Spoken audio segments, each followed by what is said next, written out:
প্রতিদিন আমার নাম্বার থেকে, আমার একটা নাম্বার আছে এখনো আপনারা পাবেন সাংবাদিকদের কাছে, প্রতিদিন আমি আমার নাম্বার থেকে আমি কর্মসূচিগুলো পাঠিয়েছিলাম এবং এই কর্মসূচিগুলো প্রতিদিন প্রেস রিলিজগুলো পাঠানো। এরপরে যখন ইন্টারনেট আবার আসে তখন আপনাদের মনে থাকার কথা 25-26 তারিখের দিকে, 24 তারিখের দিকে ইন্টারনেট তখন আসে। তখন আমরা শুনতে পাই আমাদের সমন্বয়কদের একটা গ্রুপ বলতেছিল এখন আর এই আন্দোলন দরকার না, এখন আমরা ক্যাম্পাস খুলে আন্দোলন করব। তো এত রক্ত দেওয়ার পরে 19 তারিখের পর থেকে 23 তারিখ পর্যন্ত তো একটা গণহত্যা হয়েছে, হেলিকপ্টার থেকে গুলি করে আমাদের ভাই বোনদেরকে শহীদ করছে, প্রত্যেকটা জায়গায় শত শত আমাদের ভাই বোন শহীদ হয়েছে, হাজার হাজার আমাদের ভাই বোন পঙ্গু হয়েছে। এই অবস্থায় যদি আমরা ক্যাম্পাস খুলে আন্দোলন করি জাতিকে আমাদের ক্ষমা করবে? তখন আমরা সুস্পষ্ট বলছিলাম এখন আর কোনো ক্যাম্পাস খুলে আন্দোলন না, এখন হাসিনা পতন আন্দোলন, আর পিছনে আসার কোনো সুযোগ নাই। তো সে আলোকে তখন আমরা বলেছিলাম এবং প্রথম সারি সমন্বয়ক যারা আছে তখন তাদের সাথে আমরা যোগাযোগ করলাম। পাশাপাশি সেকেন্ড লেয়ারে যারা সমন্বয়ক আছে তাদেরকে সেফ উমেন নিয়ে যাওয়ার ব্যবস্থা করা, একই সাথে থার্ড লেয়ারও প্রস্তুত করা। আমাদের প্ল্যান ছিল যদি সেকেন্ড লেয়ারের সমন্বয়করা যদি বিট্রাই করে, তারা যে বলে যাচ্ছে আন্দোলন করবো, তাহলে আমরা থার্ড লেয়ার দিয়ে আমরা আন্দোলন চালাবো, কিন্তু আমরা আর পিছনে আসবো না। হাসিনা যতক্ষণ পতন হবে না ততক্ষণ পর্যন্ত আমাদের আন্দোলন, এই লড়াই চলবেই। এবং সে আলোকে আমরা এই আন্দোলনটাকে যেন আরো গতিশীল করা যায়, বিভিন্ন দেশীয় আন্তর্জাতিক যারা অংশীজন আছে, সিভিল সোসাইটি, সাংবাদিক, তাদের সাথে আমরা আমাদের জায়গা থেকে কমিউনিকেশন করছিলাম।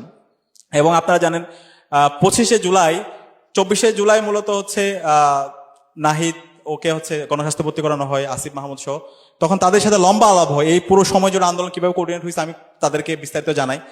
এবং 25 তারিখ যখন গণস্বাস্থ্য ছিল সেই সময়ে যখন হাসপাতাল অবস্থা ছিল, হাসপাতাল তাদেরকে পুরোটা ঘেরে ফেলে, ওইখানে আর কোনোভাবে কমিউনিকেশন করা যাচ্ছিল না, কেউ যেতে পারতেছিল না। তখন সেকেন্ড লেয়ারে যে সমন্বয়ক যারা ছিল আব্দুল হান্নান মাসুদ, আব্দুল কাদের, তাদের সাথে রেগুলার যোগাযোগ করা। এবং ওই সময়ে যখন নাহিদ আসিফদেরকে আবার ধরে নিয়ে যাওয়া হয়, তাদেরকে ডিবি কার্যালয়ে নিয়ে যাওয়া হয়, তখন আব্দুল হান্নান মাসুদ, এরপর হচ্ছে মাহিন সরকার, রিফাত রশিদ, ওরা হচ্ছে তখন একটা প্রেস কনফারেন্স করার কথা ছিল হাসপাতালে, এবং সে অনুযায়ী কোয়েত মন্ত্রী হাসপাতালে যায়। কোয়েত মন্ত্রী হাসপাতালে যাওয়ার পর তাদেরকে পুরো ঘিরে ফেলে ওই সময়। ওইখানে ইতিমধ্যে আমাদের ফার্স্ট লেয়ার সমন্বয়কদেরকে ডিবি কার্যালয়ে নিয়ে যায়, সেকেন্ড লেয়ার তাদেরকেও ঘিরে ফেলে। তো তাদেরকে যদি এই অবস্থায় অ্যারেস্ট করে ফেলে তখন তো আন্দোলন চালানো অনেক কঠিন। তখন ওই সময়ে তাদেরকে কোয়েত মন্ত্রী হাসপাতাল থেকে বের করে নিয়ে আসার জন্য, এটা বিশাল একটা গল্প।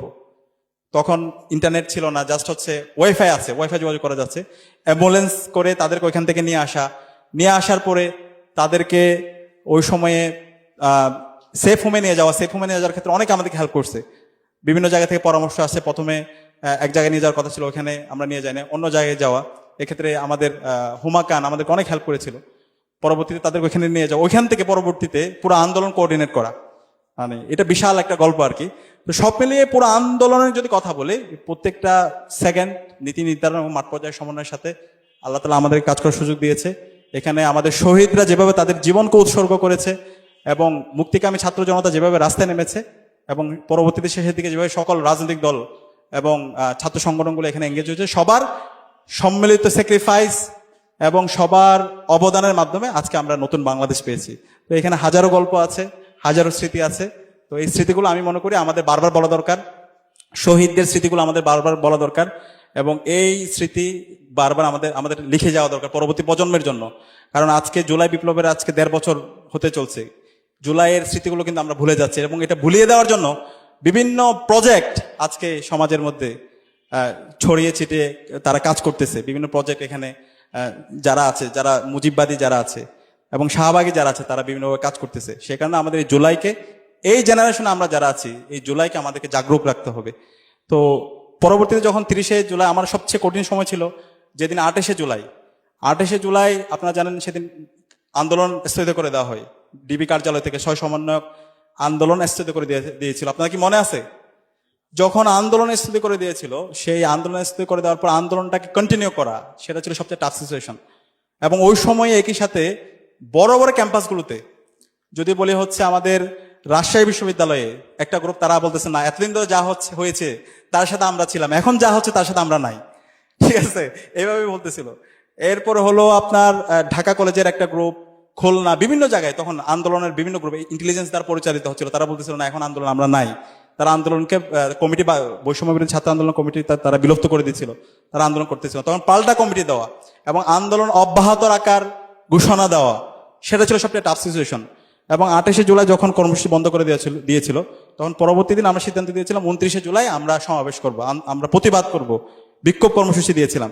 সেদিন রাস্তায় নামানো সবচেয়ে কঠিন সিচুয়েশন ছিল, কারণ সবাই এক ধরনের আতঙ্কিত হয়ে গিয়েছিল। হাসিনার যে গণহত্যা 19 তারিখ থেকে শুরু করে 25 তারিখ পর্যন্ত, এরপর একটু যে স্থিমত অবস্থা, এর মধ্যে মোটামুটি একটু সবাই মেনে নিয়েছিল যে হচ্ছে এখন